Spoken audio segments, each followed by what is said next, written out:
Sofa ini adalah kritik kuno untuk para wanita cantik. Memberikan pijat bagi mereka. Sekilas memang tidak begitu keren.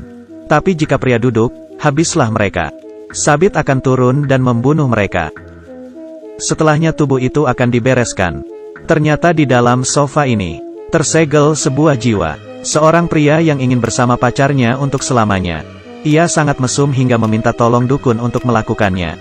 Dan menyegel jiwa dirinya di dalam sofa itu.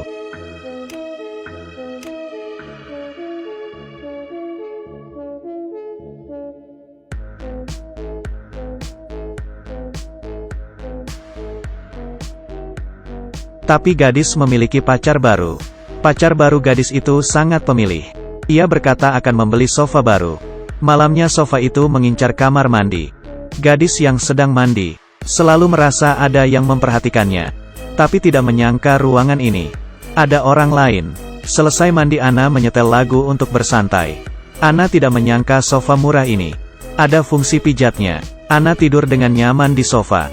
Pagi harinya, ada lilin di pintu. Ana mengikutinya. Melihat di atas sofa ada sarapan. Ana melihat hal romantis ini.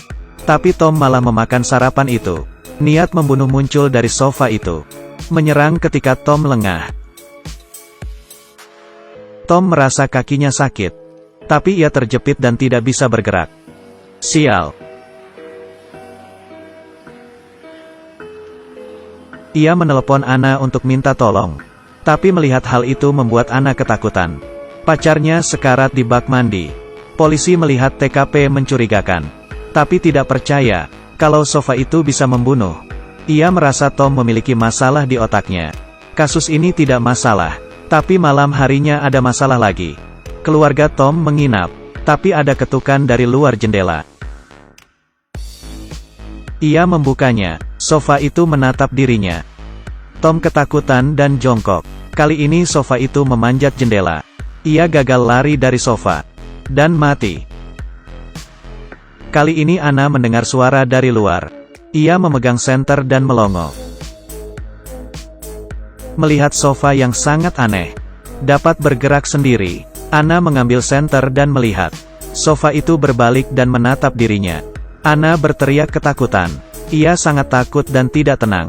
Ia menelepon temannya untuk minta bantuan. Temannya langsung datang. Melihat dengan senter. Tapi berpikir Ana bercanda. Sofa itu tidak bergerak sama sekali. Tapi Xiao Ana ketakutan. Temannya membawa Ana ke rumahnya. Mereka tidak tahu. Sofa itu melihat mereka pergi dari atap. Siang harinya. Ketika teman Ana melihat rumah itu kosong, ia kesal. Membuka pintu dan mematikan alarm. Ia tidak tertarik akan uang. Ia hanya suka pakaian yang dipakai Ana. Pria itu bersemangat naik ke ranjang. Kali ini sofa itu datang. Jangan lupa menyukainya. Malamnya temannya datang ke rumah Ana untuk mengambilkannya baju. Tapi ketika ia menoleh, ia ketakutan. Ada tubuh seorang pria di balkon.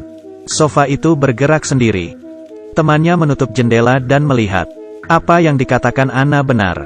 Sofa itu juga mengurus mayat. Ia sangat ketakutan sampai tidak berani bernapas. Kemudian ia menginjak sesuatu. Sofa itu langsung melihatnya. Ia lari tapi sudah terlambat.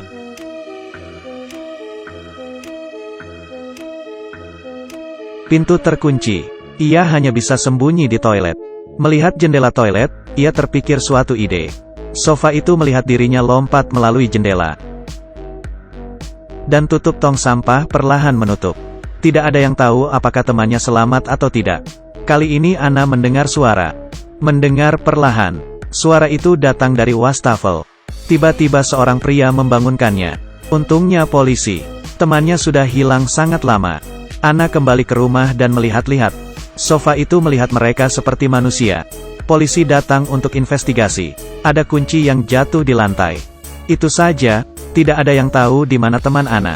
Ana menelepon temannya. Tapi handphonenya berbunyi dari bawah. Mereka mencari suara itu. Tapi tidak ada apa-apa. Mereka melihat pria yang dibuang. Ana tampak pucat. Kali ini, ada suara lagi. Sofa itu berbicara. Dan berteriak Ana sayang. Ia berteriak ketakutan. Lari dari kamar dan turun ke bawah. Tapi suara itu masih tidak berhenti. Mendongak, mantan pacarnya berdiri di depan jendela. Ana bagai di neraka. Ia masuk mobil. Polisi mengikuti kasus ini dan melakukan investigasi. Datang ke rumah pacarnya. Di rumah orang mesum ini, mereka melihat CCTV. Sengaja dipasang untuk melihat gerak-gerik Ana. Menyalakan monitor. Sofa ini bergerak. Polisi kembali ke rumah Ana. Ana memegang bensin, menyiramnya ke sofa itu. Ia membakarnya. Tapi korek itu ditiup terus.